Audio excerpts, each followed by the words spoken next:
இன்னைக்கு சமையல்ல நம்ம என்ன பார்க்க போறோம் அப்படின்னா கத்திரிக்காய் தொக்கு வைக்க போறோம். அந்த கத்திரிக்காயில இந்த மாதிரி தொக்கு வைக்கும்போது ரொம்ப டேஸ்டியா இருக்கும். நல்ல ஒரு பிசுபிசுப்பு தன்மையோட டிஃபனுக்கு கூட நம்ம எடுத்துக்கிற மாதிரி இருக்கும் இந்த கத்திரிக்காய் தொக்கு. அதுக்கு என்னென்ன தேவையான பொருட்கள், எப்படி பண்ணலாம் அப்படிங்கிறத பார்த்துடலாம். இதுக்கு தேவையான பொருட்கள் வந்து சுடு தண்ணியில் இந்த காஞ்ச மிளகாய் போட்டு ஊற வச்சுருக்கோம். அப்படி நல்லா ஊறட்டும். அது அப்புறமா நம்ம எடுத்துக்கலாம். வெங்காயம் கட் பண்ணி வச்சுருக்கோம். அப்புறம் தக்காளி, அடுத்து கத்திரிக்காய், தேவையான அளவு கத்திரிக்காய், துவரம்பருப்பு எடுத்து வச்சுருக்கோம். 2 ஸ்பூன் அளவுக்கு துவரம்பருப்பு, 1 ஸ்பூன் அளவுக்கு பச்சரிசி எடுத்து வச்சுருக்கோம். புளி கரைச்சி வச்சுருக்கோம்.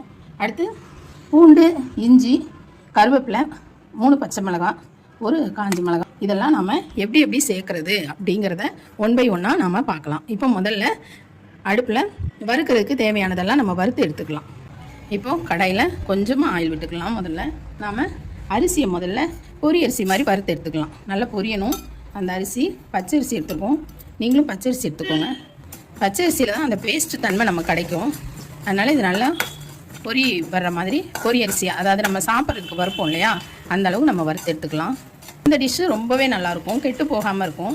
ஒரு 2 நாள் வெளியிலே வச்சு நீங்கள் யூஸ் பண்ணிக்கலாம், கெட்டு போகாது. கொஞ்சம் ஆயில் அதிகமாக ஊற்றுனீங்கன்னா 2 நாள் கெடாமல் இருக்கும். இதுக்கு நல்லெண்ணெய் ரொம்ப நல்லாயிருக்கும்.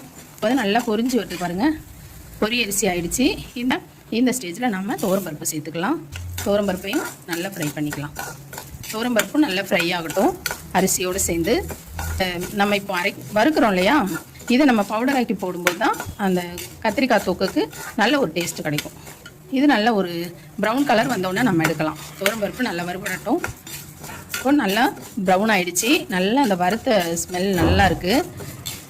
இப்போ அடுத்து என்ன சேர்க்கலாம் அப்படின்னா பூண்டு சேர்த்துக்கலாம். பூண்டு ஒரு 10 பல் பூண்டு சேர்த்துக்கலாம். தோல் உரித்து சேர்த்துக்கலாம். அடுத்ததாக கொஞ்சமாக இஞ்சி சேர்த்துக்கலாம்.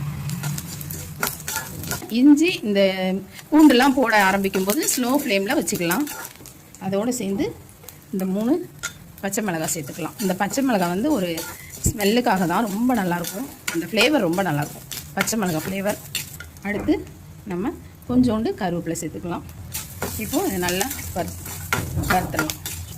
இதை நல்லா வறுத்துட்டு அடுத்ததான் நாம் என்ன செய்ய போகிறோம் அப்படின்னா இந்த வெங்காயம் வச்சுருந்தோம் இல்லையா, அதையும் இதில் போட்டு வறுத்துக்கலாம். இப்போது இந்த வெங்காயம் நம்ம இதில் வறுக்கிறோம்.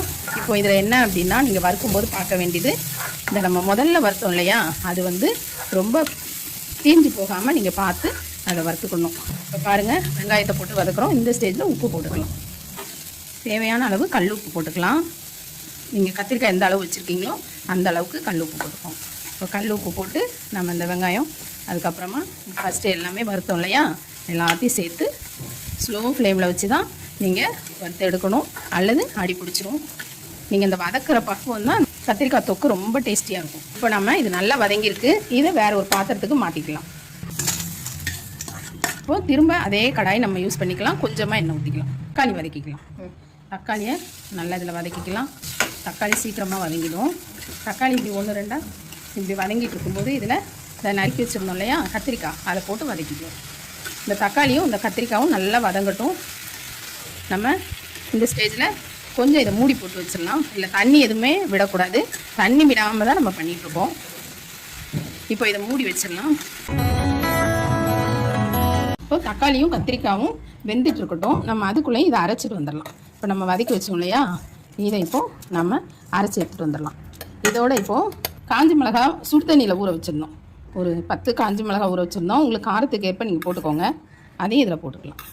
புளி கரைசல் வச்சுருக்கோம் இல்லையா, அதை வச்சு நம்ம இதை அரைச்சிடலாம். நல்லா பேஸ்ட்டு மாதிரி அந்த புளி தண்ணி நம்ம கரைச்சி வச்சுருந்தோம்ல, அதை வச்சு நம்ம இப்போ இதை பேஸ்ட்டு மாதிரி இதை அரைச்சிட்டு வந்துடலாம். இப்போது கத்திரிக்காயும் தக்காளியும் நல்லா வெந்திருக்கு.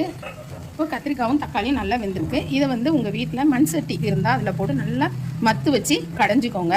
அப்படி இல்லை மிக்சியில் போடுறீங்க அப்படின்னா பல்ஸ் மோடில் போட்டு எடுத்துக்கோங்க. ரொம்ப பேஸ்ட் ஆக்கக்கூடாது, கொஞ்சம் அரைகுறையாக அந்த மாதிரி எடுத்துக்கோங்க. ஆனால் சட்டியில் போட்டு கடையிறது ரொம்பவே நல்லாயிருக்கும். இப்போ நம்ம கடைஞ்சி எடுத்துகிட்டு வந்துடலாம். இப்படி நல்லா கடைஞ்சிட்டிங்கன்னா அந்த டேஸ்ட்டே ரொம்ப சூப்பராக இருக்கும். அது மண் சட்டியில் போட்டு கடையிறது இன்னும் டேஸ்டியாக இருக்கும். இது இப்போது இந்த கத்திரிக்காயும் தக்காளியும் நல்லா கடைஞ்சி எடுத்தாச்சு. இதை இப்போது தாளிச்சிடலாம். இப்போது ஃபைனலாக நம்ம தாளிச்சிடலாம். தாளிக்க கொஞ்சம் அதிகமாக ஆயில் போட்டுக்கோங்க. நம்ம வதக்கும் போது கொஞ்சம் ஆயில் போட்டு தான் வதக்கணும். இப்போது தாளிக்க போகிறோம். இப்போது கடுகு போட்டுக்கலாம். ஜீரகம் சேர்த்துக்கோங்க. கொஞ்சமாக வெந்தயம் சேர்த்துக்கோங்க. கடலைப்பருப்பு கொஞ்சம் சேர்த்துட்டு உளுந்து கொஞ்சம் சேர்த்துக்குவோம், மிளகு கொஞ்சமாக சேர்த்துக்குவோம், ஒரே ஒரு காஞ்ச மிளகா போட்டு கருவேப்பிலை போட்டுக்கலாம். ஆல்ரெடி நம்ம 10 காஞ்ச மிளகா சுடு தண்ணியில் ஊற வச்சு அரைச்சி எடுத்துருக்கோம். உங்களுக்கு காரம் போதும் அப்படின்னா நீங்கள் அதோட நிறுத்திக்கலாம். வேணும் அப்படின்னா இதில் 1 டீஸ்பூன் மிளகாத்தூள் போட்டு வதக்கி எடுத்துக்கலாம். அல்லது நீங்கள் 5 காஞ்ச மிளகா போட்டுட்டு நீங்கள் மிளகாத்தூள் போட்டு எடுத்துக்கலாம். அதாவது குழம்பு மிளகாத்தூள் போடுங்க. இது நல்லா ஃப்ரை பண்ணிடலாம். இந்த மிளகாத்தூள் வடை போகிற வரைக்கும் இது நல்லா ஃப்ரை ஆகட்டும். இதில் நம்ம அரைச்சி வச்சுருந்தோம் இல்லையா, அந்த விழுதை சேர்த்துடலாம். மிக்சியில் வறுத்து அரைச்சிருந்தோம்ல, அந்த விழுதை சேர்த்தாச்சு. இது நல்லா கிளறி விட்டுறலாம்.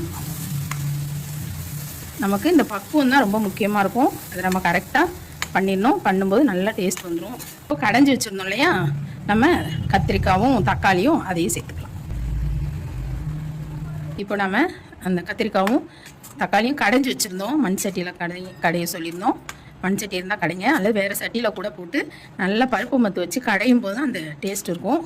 அது நம்ம கடைஞ்சிட்டோம். இப்போது ஒரே ஒரு வெல்லம் போட்டுடலாம். இப்போ இது ரெண்டையும் நல்லா மிக்ஸ் பண்ணி விடுங்க. இதில் நீங்கள் நல்லா கவனிச்சிருப்பீங்க, நம்ம தண்ணியே சேர்க்கலை. தண்ணியே சேர்க்காமல் இருந்தால் தான் இது கெட்டு போகாமல் இருக்கும். நம்ம தண்ணி சேர்த்தோம்னா கொஞ்சம் ஒரு மாதிரி ஆகிடும். இது 2 நாள் கூட நீங்கள் வெளியில் வச்சு சாப்பிட்லாம், கெட்டு போகாது. ஆனால் நம்ம செய்கிற பக்குவத்தில் இருக்குது. இப்போது கத்திரிக்காய் தொக்கு ரெடி ஆயிடுச்சு. இதே மாதிரி இதே மெத்தடில் செஞ்சு பாருங்கள். ரொம்ப டேஸ்டியாக உடம்புக்கு ஆரோக்கியமான ஒரு கத்திரிக்காய் தொக்கு ரெடி ஆயிடுச்சு. இதே மாதிரி செஞ்சு பாருங்கள். இதுக்கு நீங்கள் லாஸ்ட்டில் இதுக்கு மேலே கூட கொஞ்சம் நல்லெண்ணெய் விட்டு எடுத்து வச்சுக்கலாம். நல்லெண்ணெய் எவ்வளோ யூஸ் பண்ணுறோமோ செக்கில் ஆட்டினேன்னா ரொம்ப ரொம்ப நல்லது. நம்ம லாஸ்ட்டில் இப்படி இறக்கி வைக்கும்போது நல்லெண்ணெய் விட்டு இறக்கி வச்சுக்கலாம். ரொம்ப டேஸ்டியாக இருக்கும். A few moments later.